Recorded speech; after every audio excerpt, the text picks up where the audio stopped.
Alrighty, welcome back to the weight room. Thanks for tuning in again today. We are going to have a special guest, a bodybuilder coming on today, female bodybuilder. So stay tuned for that. We're going to be talking pretty much bodybuilding, obviously, fitness, health, good habits and routines, things like that. So stay tuned, enjoy the episode. But before we get started, don't forget to subscribe wherever you're listening, as well as leave us a rating and a review on Apple Podcast. It takes 60 seconds at a maximum. Unless you write a really good review, then hey, take your time with it. But it doesn't take long to do it, and it really helps us out. As well as, if you enjoy the content, please share it with a friend. That's also really appreciated. Other than that, though, let's get into this episode.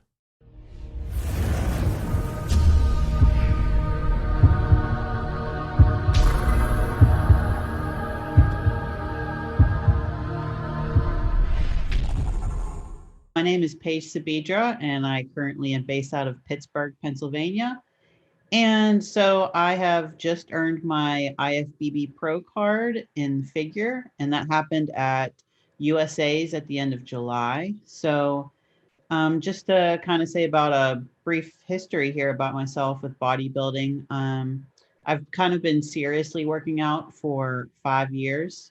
I've done 7 total shows throughout the years, and I'm a graphic designer, so I work a desk job. I'm kind of a regular person, and that's kind of what got me into bodybuilding. Was just, after getting out of college, I went to art school. So art schools don't have sports, and the only exercise I got was walking. So after graduating, getting the big girl job, the clothes weren't fitting as nicely anymore, and I wanted to change that. Got myself in the gym, and here we are today, where that, motivation to get my jeans to fit ended up turning into a bodybuilding career.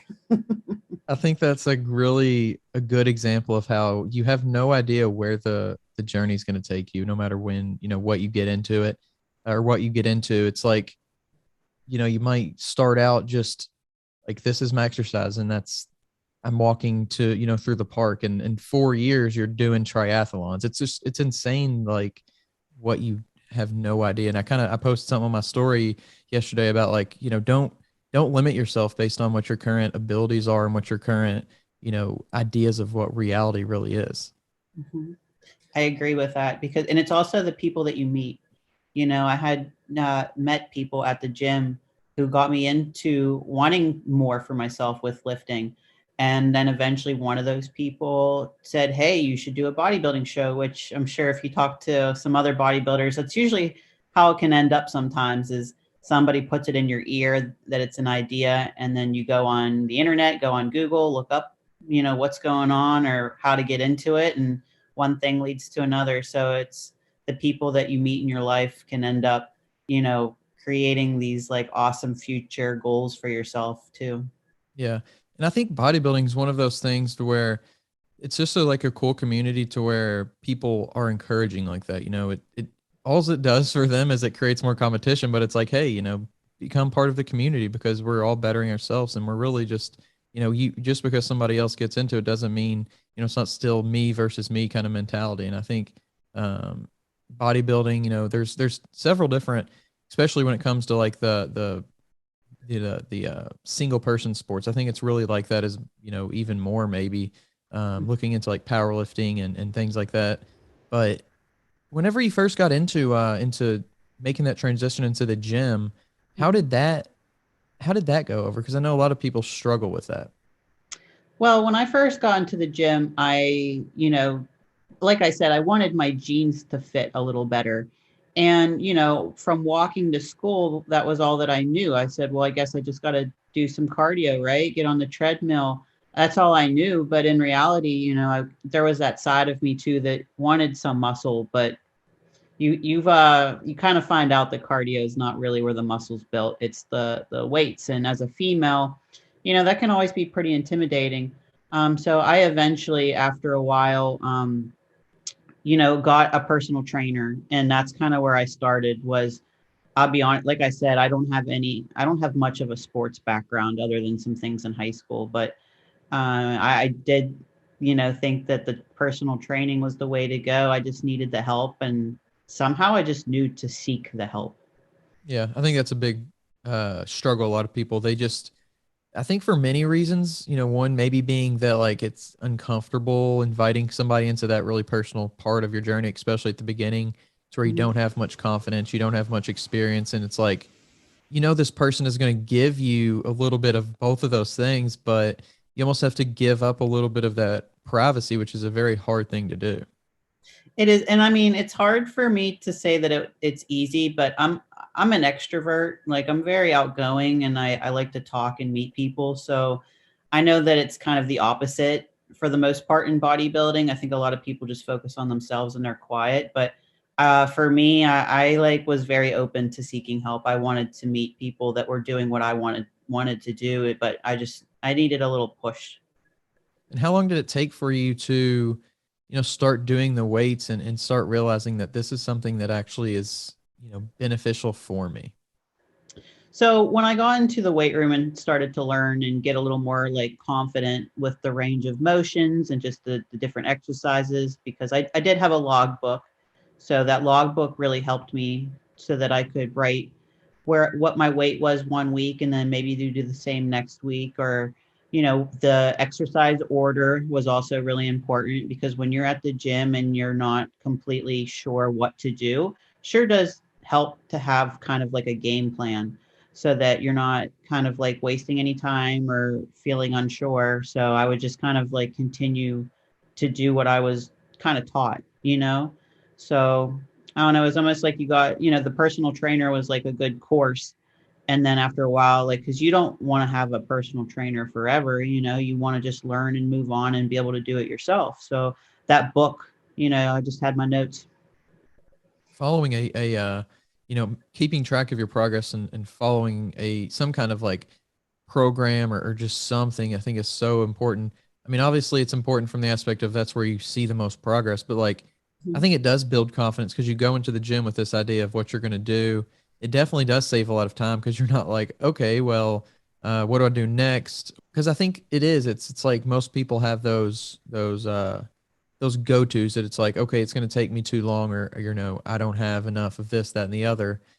So just kind of creating a plan and making that, making that part of your day, like actually writing in, this is what I'm going to do from, 6 to 7 p.m. or whatever it is. Like, I think that's such a huge part of actually succeeding in the beginning because it's not part of your daily routine. It's a new weird thing, and it's it's not something that comes natural. So if you almost just kind of pick and choose like and guess, it becomes this almost impossible thing to really make a habit.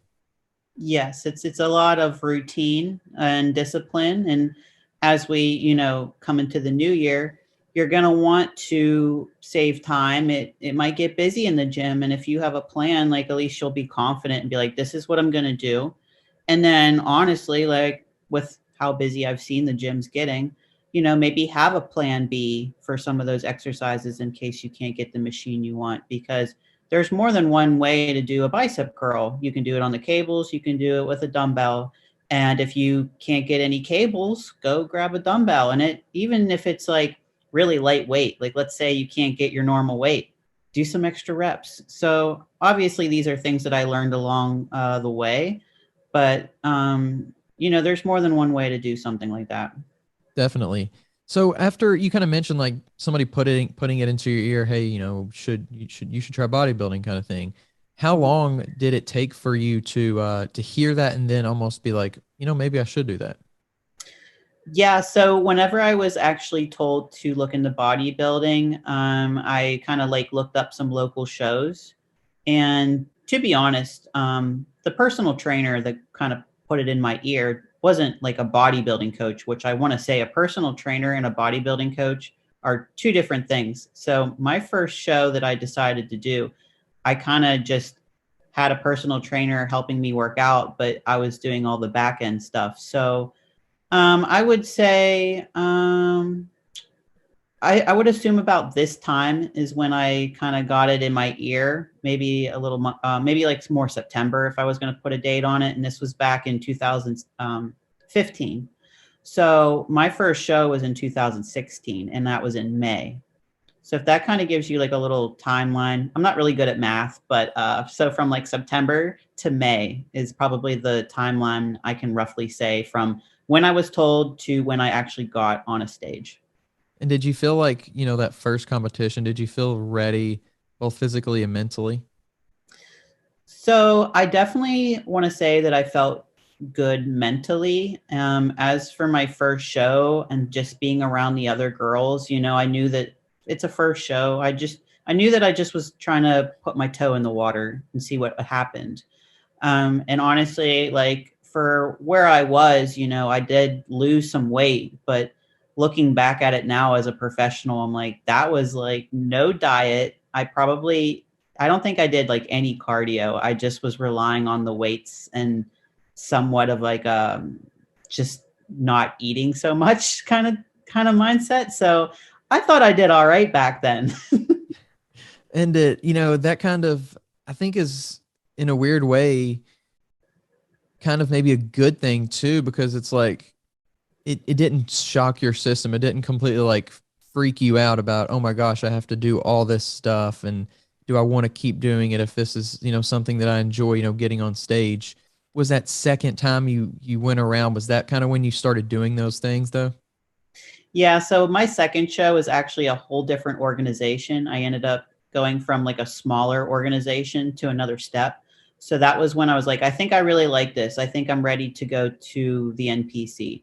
So that first, or I should say that first NPC show in 2017, I knew that the competition was definitely going to be a lot more.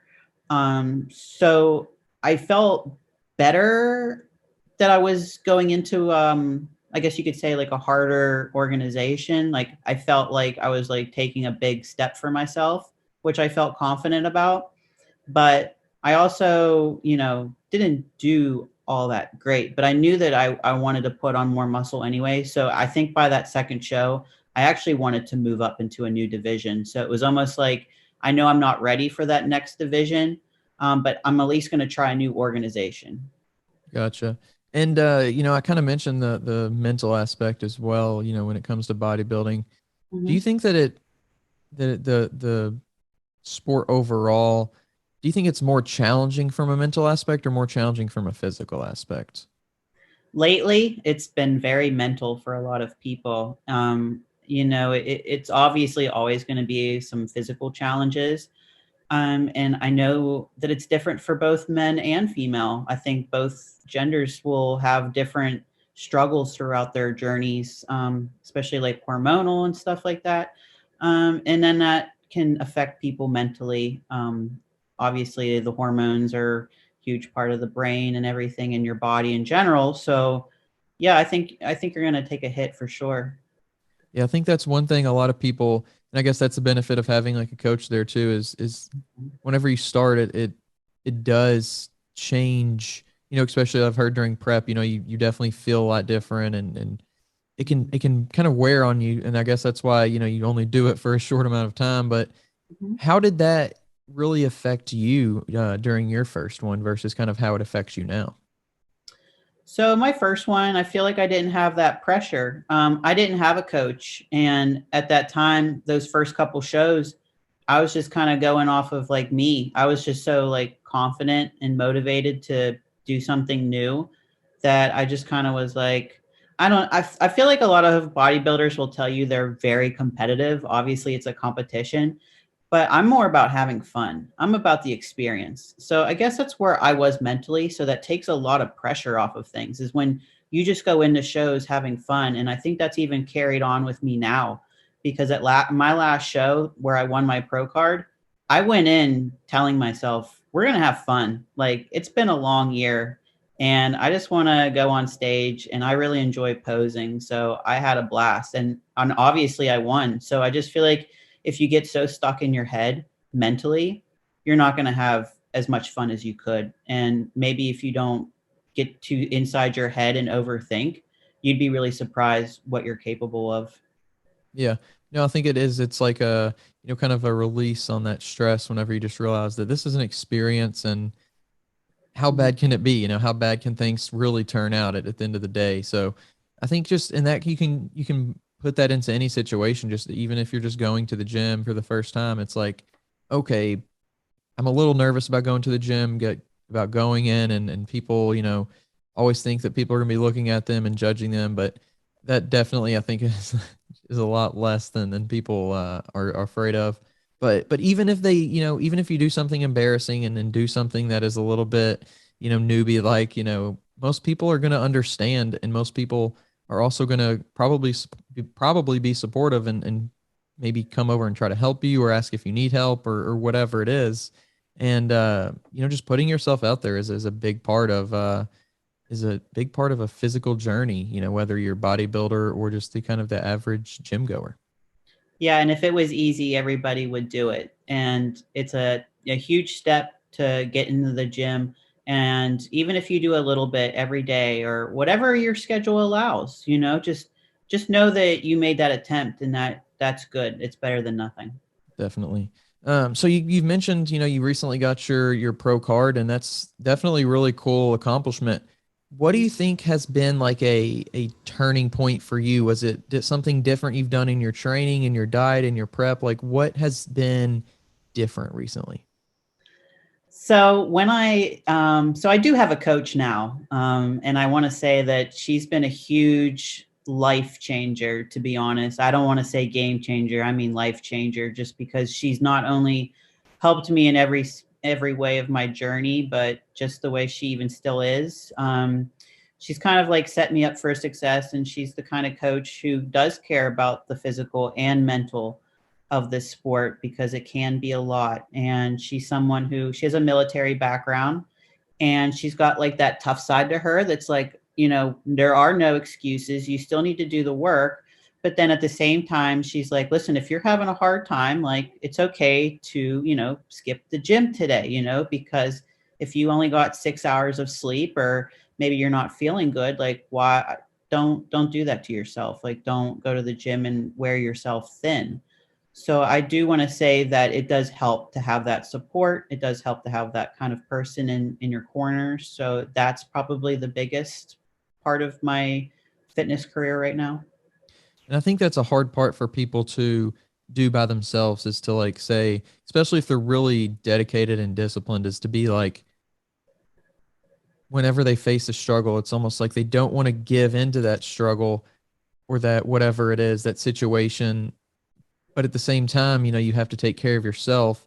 So I think having someone there, a personal trainer or a coach, whatever situation you're in, or Mhm. even if it's just like a workout friend or somebody there that can kind of see things from the outside looking in, and because you like you want to hold yourself accountable, you want to do the things that you should do. So it's a very challenging situation for, I think, for absolutely anyone of any skill level, any experience level to almost be able to do that themselves. It's a challenging thing no matter what, to push yourself, but also not push yourself too hard. Yeah, I have to constantly tell people sometimes doing the most isn't always what's best. And I know that I see that with anything lifting, cardio, just overdoing the gym and taking no days off. I don't believe in that. I think that taking a rest day once or twice, I do too, but once or twice a week, is, I think your body needs a break if you're going to keep hammering it and wanting results. Like, everybody needs a break, even the body, when you're just trying to like, do your goals, which are supposed to be fun, but the body responds a lot better when you're kind of just treating it how it should be treated. Yeah, and a lot of people, they get into this and it's like they start seeing the results and it's like, oh my gosh, this is awesome. If I do more, I'm going to see more results, which is certainly there's a point of diminishing returns, and that's a learning lesson that I think a lot of people, have to almost figure out for themselves, because no matter the advice you get, it's always like, you know, I want to achieve my goals, and if I can achieve them faster, I'm going to do it. So it's a tricky kind of it's a tricky situation, but when it comes to like you said you take those 2 days off, do you do anything specific to help your body recover? Or is it just kind of the fundamentals? I do like yoga. I try to make time for yoga, which honestly, yoga is really hard. So it is kind of like a little workout, but it's very relaxing. I typically try to foam roll, or I've been seeing the chiropractor a lot. So those are very important things to do. And if you can see it on a rest day, there's some time away from the gym, go see the chiropractor, go get a massage, do some self-care. A hot bath with some like Epsom salt is something else that you can do on your rest days. And honestly, it doesn't hurt to do a little walk or some light cardio. Like if you just had a leg day, get some blood flow in there with some cardio to get the legs, like the blood flow. You'll actually recover a lot faster the next day and probably be less sore. Yeah, I think recovery is becoming kind of a bigger part of everyone's routine. And you can kind of tell because there's so many more products coming out. There's so many more supplements coming out that they focus on that. And I think all those things can be helpful, the cool products and the supplements and the all that good stuff. But I think when it comes down to like just recovering, it's kind of like you were saying, just taking some time off, um, getting sleep, making sure you have, and it's different for everybody, but making sure you have enough sleep, getting enough water, and getting good nutrition. Like if you can do those things first, and then you add in the other kind of therapies, or the cold exposure things, or the saunas, whatever it is, like those things can really be helpful. But I think if you don't cover your bases from the fundamental aspect, you're kind of just trying to do, add those in at the wrong times. But you've had some experience in the world of bodybuilding. You've had a few years into it, and you've definitely achieved some cool stuff so far. And you've definitely got to see probably a lot of different athletes. From your perspective, in your opinion, what do you think separates the kind of the top tier athletes from the rest? Honestly, I've been thinking about this a lot. I think that they really put a lot of focus on themselves and not others. And I see a lot of people struggle with that with social media. They're always comparing themselves and really getting in their own way. You look at the top athletes, at least in bodybuilding, they're not worried about their competition. They're worried about themselves. Like, I need to be my best that day for stage. And just, the background noise is only, like, what's the point? Like, that it's not how they look now on social media. It's about what they look like that day.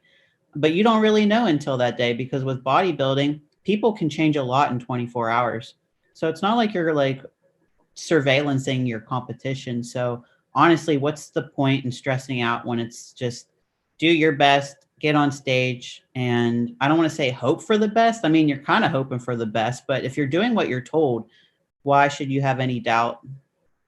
Yeah, and I think it is weird in that way because from a perspective of like basketball, if somebody gets ready and they practice really hard, they're not going to have that unless they obviously have some type of weird, mental block, but they're still going to have those same skills, if they practice Thursday and the game's on Saturday, those skills aren't changing any. So it's like they know what they're going to go and pretty much get into on that game day. But I feel like so much can happen from the perspective of bodybuilding to where, because a lot of it has to do with the presentation, and a lot of it has to do with, what have you been doing in the last 24 hours, and then leading right up into the show, and is your mood good, and all these different things that can definitely affect it.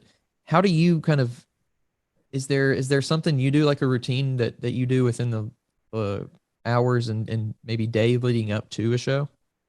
Yeah, I will, first of all, try to get off social media as much as I can. I'll get on to like thank my friends and everyone and all my supporters, but I'm actually like into like anime, and that's like something that kind of takes me away from reality. So I would say people, it really helps to have like another hobby or something that can kind of like put you in another mindset where it's not all bodybuilding. I feel like there's a lot of people that are all bodybuilding all the time, and I'm like, well, that gets exhausting and stressful mentally. And if it's like right before your show, that's probably the best time to kind of just chill out, get out of your head. I know it's really hard, but like I said, if you have a hobby or something to watch, Netflix, anime, whatever it is that you enjoy, just something that takes you away from too much, if that makes sense. Oh, definitely. Yeah, I think it is. It's because that day, it's going to be a lot. It's going to be a lot to think about, and it's so cool because bodybuilding is, there's so many different aspects to actually doing it. And you obviously have the training aspect, the, the in the gym aspect, you have the diet and nutrition aspect, but you also have this posing aspect. And I think that most people overlook that who aren't actually a part of it. It's like that's just such a big aspect. That's a big presentation aspect of the sport. So how much time, like, if you had to say I spend an hour a day training, what's your, time per day if you had to average it out that you spend on your posing training? So in like my off season, I definitely try to still pose twice a week here and there. And then, you can just pose for 10, 15 minutes.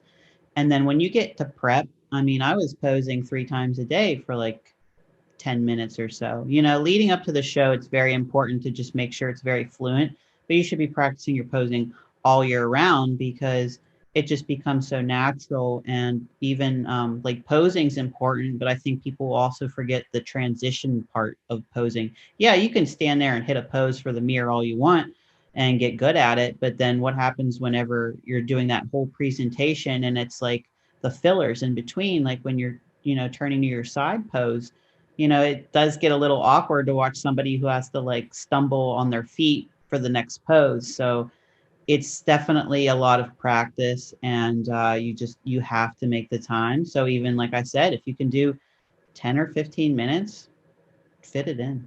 Yeah. And I feel like a lot of that is learning the routine and things like that, but how much of the actual posing part, doing the practice is getting used to how it feels to like have your muscles in that position for a, longer period of time than normal. It definitely takes a little bit for certain people to get that mind muscle connection in their posing. But when I help people pose, I try to like refer it back to an exercise. Like for the figure division, like what I do, we have to do like a lat spread, right? So I always try to get people, or mostly girls that I work with, to think of like a lat pull down. And if you have that really good, strong mind muscle connection to your lats when you do a pull down, and then you just kind of like, instead of like the pull down, you just flip the arms over and then you're kind of in your lat front pose.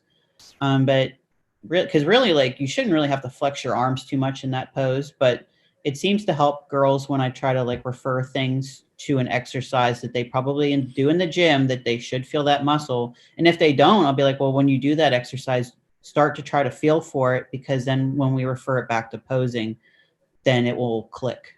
Yeah, I've never heard that, and that's actually a pretty cool, piece of advice that, for people to take away from this podcast. But, I think it is it. There's so many different cool aspects to the sport. Posing is it's almost like a fingerprint how everybody, has a little bit different of a style of doing it. And like you said, the transition and just, it's almost like an art form as well, how you can put your own twist on things. Yes.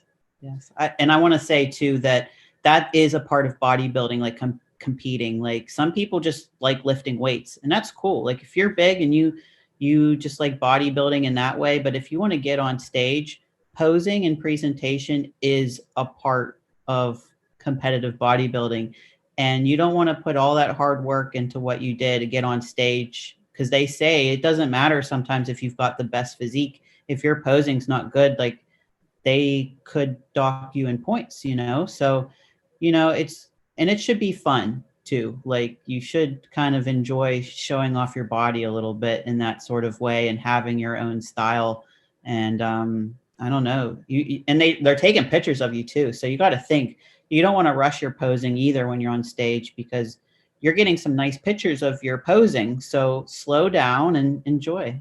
And I have people that want to compete, and I never steer anybody away from wanting to compete. I think it's great to try, get into, or whatever your goals might be. But I will say foremost, like, you will learn how to be so disciplined. And it mostly, it's mostly diet, like you said. I mean, yes, you got to do the training and cardio and everything else, the gym, the fun gym stuff. That's the fun stuff. But dieting is very difficult for a lot of people. I mean, pretty much everybody, to be honest. But the diet is where it's at. The diet is what your body responds to most, especially when you want to get down to a very low percentage of body fat. It's mostly diet at the end. And how has your diet kind of changed, or has it changed over, the last few years? I've definitely had to change my mindset that food is fuel, but that doesn't mean my food doesn't taste good.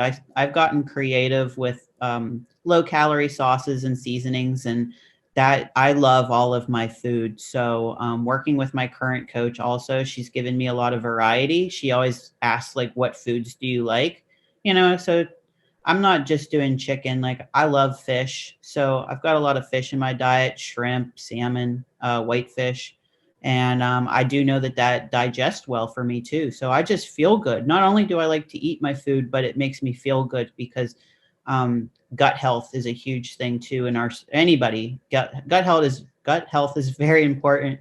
So I try to pick foods that work well for my body, and everybody's different too in that aspect. You got to find what works for you, exercise and diet wise. It's very important. Yeah, that I think that's something people struggle with is that idea that if just because this person is succeeding with this diet and this routine, you know, Mhm. they try it and they might not succeed and then they get down on themselves. It's like, I can't do it. It's impossible for me. Why can everybody else do it but I can't do it? But in reality, it's just as weird as it is for us to have, this such a high similarity in the human nature and our obviously we have this pretty much the same exact organs and muscles and all these other things, but it's just they respond so differently when it comes to how we train them and the food we put in, those chemical reactions that occur when we eat. And it's Mhm. just there's so much that goes into living a healthy lifestyle. And I find it so weird too that like we don't really have any help from educational perspective. It's almost like we have to figure these things out ourselves. I agree for sure. And I know that's a whole nother rabbit hole if you want to look at like why it's not there. But um I will say right now, diet is so important, and the whole like food is fuel mindset is really a good way to go. And I find that a lot of people undereat for some reason, like, but they undereat not enough food, but then if they do overeat, it's not good food. So it's one of those things where you don't want to starve your body because your body is only going to want to protect you and keep you alive. So it's just going to put you in starvation mode and hold on to, let's say you want to lose fat, it's going to hold on to fat and keep you alive. Or if you overeat, it's just going to keep storing it because it doesn't know what to do with it because you're not really doing anything with that extra food. So even like as simple as that might sound when I say it out loud, it does not come across to people at all. Yeah. Yeah, it's almost like a reprogramming. But I Yeah. think there's so many commercial kind of reasons that it's like that, and there's a lot of money to be made from people thinking that, health is one thing versus another. And it's kind of bizarre though, because I feel like we could also have that these same companies and same motives from companies just put into a healthier means and they could still make money from a healthier population. I don't know what that would look like per se, but I think it's possible to still make money off of a healthy message. I agree. And I feel it's communication. It's maybe some more positivity in some of the way that things come across. I don't think diet should sound like a dirty word. Because diet, why is a diet sounding so bad when it's really like food that you should be eating, right? Like, why is it such a harsh word? Like, I've heard people often ask me, why are you still on a diet? What do you mean, am I still on a diet? Like, I'm eating the foods that I like. I eat the foods that I want, it's just that it's not McDonald's, but it's, or it's not mom's meatloaf or something. Like, I just like the simple foods that I eat. And honestly, like a prep diet's different than an off-season diet. So I can kind of say it like that, I suppose. It's just the way that you treat it. And I think real quickly, just because it's good advice too, people that struggle with hearing that from people and it gets them down a little bit. Or if like they offer you a cupcake and you kind of like feel bad saying no to it, there's nothing wrong with just being like, that doesn't align with my goals. Or, I don't want a cupcake, because honestly, nobody can force you to eat something that you don't want to.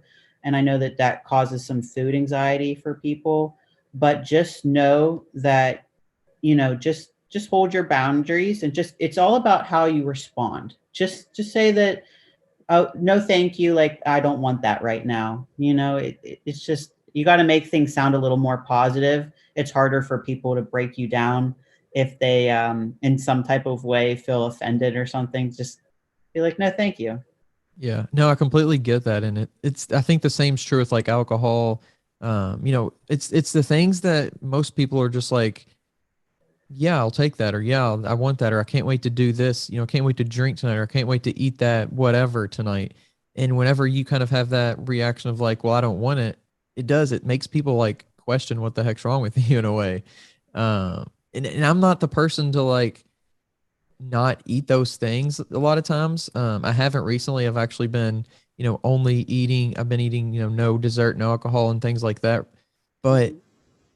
and I think maybe that's another reason people, especially in my case, but it does. And I think whenever you start to not do it for a certain amount of time, people kind of like they get used to that, and it's like, oh, okay, well, not necessarily in like a negative way, but I'm not going to offer that person this because I know that they're probably not going to, they're not going to want it anyway. So, I think it takes a little bit of time for people to get used to a not a new you, but the you that's not doing those activities or whatever you want to call them as much, eating the food or drinking as much or whatever.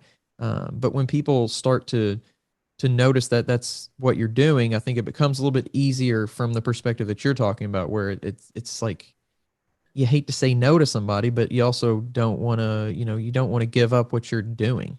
Yes, and there's balance is a hard word to throw around, but I think, if you have an event that you can plan for, like let's say that it's somebody's birthday and it's coming up, and you can plan for it to have a little bit of alcohol or something that wouldn't really hurt your goals. Or, I also don't think people need to diet for a vacation. Just be mindful.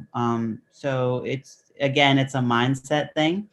But I think with, like, alcohol or desserts or whatever you really want, just make sure if you can plan ahead, that's really the best piece of advice for that.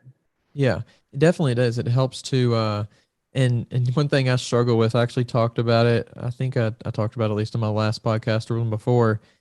I'm the person that will be, I want to track my macros because I like have this specific goal I want to hit per day, but it's so hard for some people to either to do one or the other, whether they can like track their like pre-track their macros and be like, this is what I'm going to eat for the day, and then they struggle with actually eating it. But I'm the opposite. I'll eat it, and then I'll have so much trouble tracking it because it's just everybody struggles with a different aspect, I think, and just getting good at just at least it kind of attempting to put a little bit of that, we talked about it before, discipline into what you're doing. But yeah, you have to, and I think the word balance too has this weird kind of attachment to it now because so many people use it, just throw it around. Oh, you have to have balance. You have to do this. You have to do that. And I think sometimes it is used as an excuse to like kind of sometimes go over on the deep end a little bit. Hmm. And I think balance can sometimes be seen as like, well, if I'm working out and living healthy 50% of the time, that means I get to do this other things 50% of the time. And I think that sometimes, if that's what you want to do, and if that works for you, I think that's good. But I think balance isn't necessarily 50-50 as much as it is like having a maybe a little bit higher end on the scale of a healthier habit and maybe, that smaller 10 to 20% of the, call them unhealthier habits. Yeah, I think, every day counts towards something, right? And if you have a goal in mind, just know that, just have like some sort of plan, or and it's life happens, so don't overthink that either. But at the same time, like, you have to really focus on yourself and do what makes you happy. And I think for someone getting into the gym that might feel intimidated, just go slow. Just go in there, like we talked about, with a logbook or something. Have a little bit of a plan, do a little bit, know that you were there, and make it a small accomplishment. I think having the small goals will lead up to the larger goal eventually. But if you overwhelm yourself, you might just end up burning yourself out before you even get much of a start on that goal. It's just a huge point to like making it happen. You can't be, I think you have to set big goals and like, because that makes you feel like, okay, this is going to be cool and great when I get there. But you do have to have these milestones along the way where it's like, and I think another aspect of a goal is like, don't set just goals to where, losing 5 pounds or hitting a certain weight. Like I really think those are important to do, but also setting the goal of making it to the gym every day I scheduled myself to, or hitting, eating these certain foods per day. Because, if you set a goal for the things you can control, sometimes the reaction within your body or whatever may not always happen, but you can always kind of control what you do, maybe not always control the outcome. Yeah, I like that because I've often said that you can only control what you can control, and some things are out of your control. And that's where I see a lot of people getting anxiety these days. They get overwhelmed with a lot of things that aren't even in their control. But like you said, like, you know what I mean? Like what you said about food, you put what goes in your mouth. So, if you're making a couple diet changes, I know a lot of people that just don't eat breakfast. So there you go. Try to get a breakfast is very important. So that is a good, healthy goal for yourself that is great to start. I think it is. It's the small things, the one change that we can make maybe per week or per 2 weeks to get that habit off the ground before we add, 56,000 other things into trying to change everything at once. But kind of moving into like back into the bodybuilding thing for a while, because, I Mhm. think it's really interesting with what's happening, especially right now in the world of technology. Everything seems like it's going to be in some distant, maybe not distant enough future, a virtual reality kind of life. And Mhm. technology is just kind of taking over, especially since, or because of COVID, everybody's moving to, virtual things with different aspects to business and education. And how do you think, if at all, that this, technological almost boom into a virtual world is going to affect whether it be bodybuilding or just kind of the fitness community and as a whole? That's a very interesting question because, I mean, I think during the pandemic, I did see there was a couple shows that they did online. So I guess they just kind of like had a webcam and would judge people off of a camera and their posing. And deep down in my mind, I'm thinking, well, then you're judging people off of like different lighting and stuff. So I'm not really sure how that worked out, really, to be honest. But in the virtual reality of things, I mean, I think that there will still be that urge for fitness, or you'll still have people that actually genuinely care about their health. And I would hope that, showing that fitness and being healthy is a positive, really can go a long way. So I would hope that we don't end up, like the movies like Wall-E or something where everybody's bound to a chair and kind of stuck. I'm not sure if that's what you meant by the virtual reality happening, but it's just one of those things where I think what makes it really hard too is that some of the bad foods are just really cheap, and some people just buy them because they're cheap and convenient.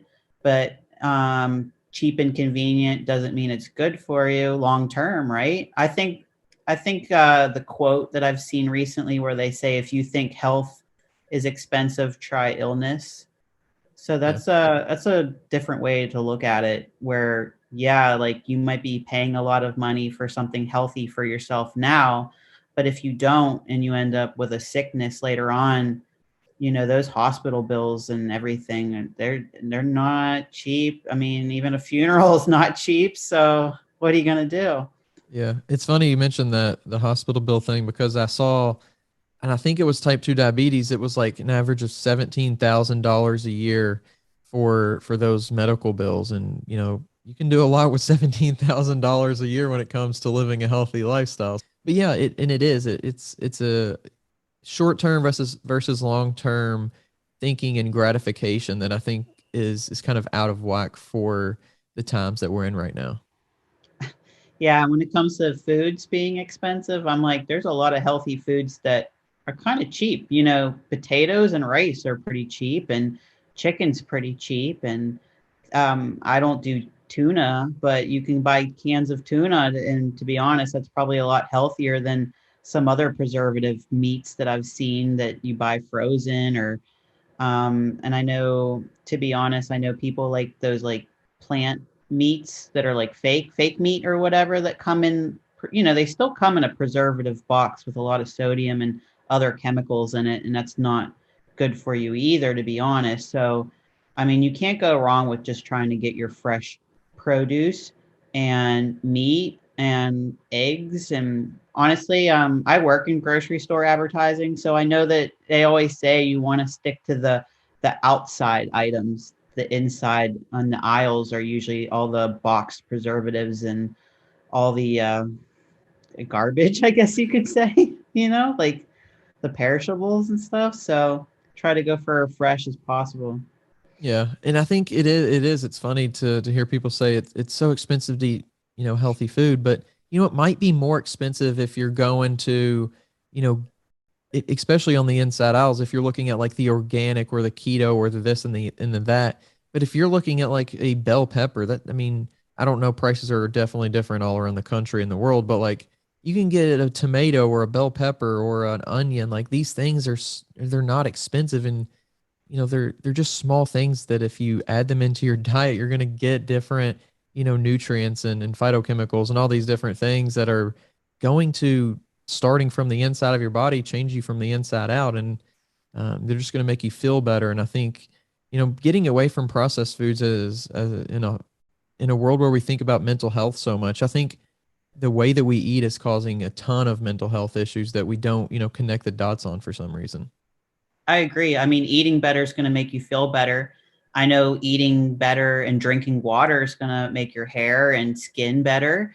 It does help you sleep better. I mean, who wants to, honestly, these people that, go out to eat and they eat a big meal and then they go home, like if you eat too close to bedtime, like a big meal, you're not going to sleep good. Your body's not going to know how to digest it in that sort of time.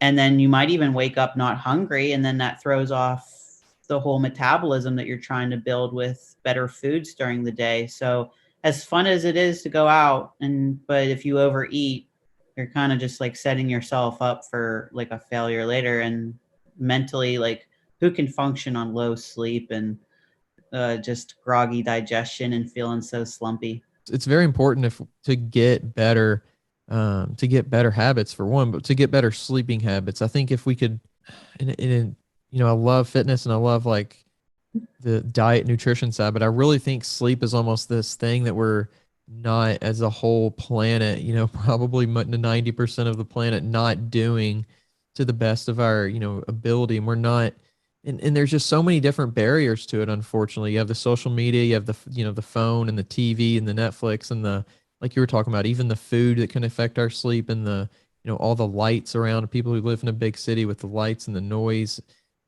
It's just so many different reasons why our sleep is being affected. But, on an individual basis, if we can figure out how to make that a bigger priority to get the sleep we need, I think that has been shown to be, the pillar, the first pillar, even the foundation really of a healthy life. It's been linked to so many different diseases and mental, brain diseases. And it really is, I think, the most important thing when it comes to our health. I definitely strongly agree. I mean, you would think sleep. You'd think that that would be simple. And yet that is the biggest complaint I think I hear the most out of people is, I just was awake until 2 a.m. and had to get up at 6. And I'm like, why did you let that happen? I don't understand. And I feel like it's the small things, like you said, with the screens and things of that nature. I find that if you put do not disturb on your phone, that is a awesome feature that it kind of just helps you not have to look at your phone every notification that pops up. Um and then just making sure that you kind of have like a nighttime routine. I know for myself, I'm all about after the gym because I work out in the evenings. So when I get home, I have a post workout meal, and then I kind of I wear glasses. So like I'll take my contacts out, put the glasses on. Then my body knows that it's like bedtime because we're putting the glasses on. We'll take a hot shower and just like kind of relax the body. And then, I do like to get in my bed and maybe, scroll through some memes or something, or anime, something that kind of dislocates me from reality for a little bit.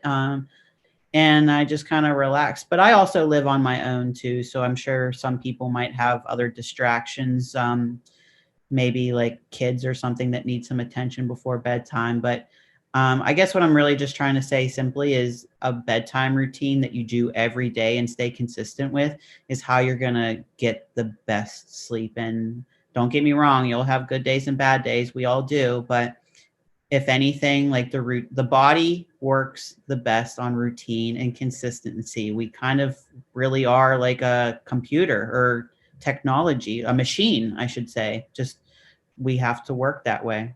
Yeah, I think a good routine, yeah, is foundational, especially when you're trying to, like I said at the beginning, when you're trying to make that change into a new lifestyle. It helps so much to just almost like it is like a computer in a way. You're pre-programming those activities that are going to go off at this time and this time and this time. Like, sit down, make a good solid like, and you don't have to stick to it 120% every single day, but like, okay, I'm waking up at 6:30, and at 6:30 to 7 I'm getting ready for work, and 7 to whatever I'm working, and when I get home this and this, like, just like I said before, making a pre-programmed plan of what's going to go down takes that pressure off of you to like come up with it in the moment, especially when you're stressed and you're tired from a hard day at work or whatever, and you're tempted to make those unhealthier choices. Whenever it's written down for you, it's almost like, well, I've already written it down, I'm going to commit to it because I'm pre-committed to it. But if you don't make that pre kind of commit, it's like, I'll start tomorrow kind of thing. Right, right. Yeah. And everything you do will add up to something and it all makes sense. Like the body, like once you start to learn how it really works, it makes sense. Like you were just saying how important sleep is. And we've been talking about diet a lot. And to be honest, some people that struggle with having like cravings and stuff during the day, often the problem is like if you didn't sleep good, that can throw off your like hunger cues and stuff during the day. So your body's fatigued because it's tired. So then it's going to want you to kind of snack or something to give it more energy, because it's like, well, if you're not going to give me sleep, I'm going to make you eat and give me energy. Yeah, definitely. Yeah, there's your body will somehow survive, and most of the time, and it'll do some things that doesn't have a sometimes doesn't have the best outcome for you and the goals you want. So, take control of that routine and that plan, and take control of what goes in, and you'll figure out that what comes out of that is a lot better than what happens when there's just mass chaos. Yes, try to take control of yourself. Your body will thank you later, but if you, not to sound dark or anything, but to be honest, your body doesn't really care about your goals. It has no sense of time. It doesn't know what you're doing really outside of, it's just trying to keep you alive. So you have to give it the things back. Like you have to take care of it because you only have one body, right? So it's like you do need to do it all. You do need to do the diet and the sleep and the cardio, and it'll all come together. Definitely. What's that one piece of advice you would want to share with somebody, going into either the new year if they're listening to this, fresh, or just trying to start up a new healthy lifestyle? So I would say that, if you're getting into a healthy lifestyle and you really want to make a change for yourself, just know that it is going to be worth it. And it's okay to ask for help. Definitely reach out to people. We live in social media and times, correct? So be social on social media, look for information out there, and don't be afraid to ask someone if you see someone doing something. Be like, why are you doing it that way? Or you just want to learn. And I think that what you can learn from others, I don't want to say that everything's going to work for you too, but it is good to have someone help you. That's why, to be honest, my biggest piece of advice for anyone that wants to bodybuild, or even if your lifestyle, get a coach or hire someone. Because like we said earlier about sometimes investing in your health, it might sound expensive, but it's going to save you time and money in the long run. Having like a coach that can be kind of make a custom plan for you is really going to benefit you in the long run, because then you'll have that person that supports you, someone you can ask questions to, someone who learns you. Like you are your own person. You require your own things, and it's kind of hard to figure all of that on your own. So don't be afraid, just communicate. That's why all of us humans can kind of get together and help each other out and just be positive. It's really cool to have you on the podcast. And if you want to share with people where they can, connect with you on social media, that'd be cool. Yeah, absolutely. I have my own YouTube channel, Paige Sabedra, and it's also just Paige Sabedra on Instagram. And I reach out to me if you have questions. I can be that person. If you DM me and you have questions about training or nutrition, I am not a coach, but I can tell you what's worked for me or maybe what could work for you. And Facebook's just Paige Sabedra as well. Great. Awesome. Well, thanks for coming on. I really do appreciate it. Thanks for having me.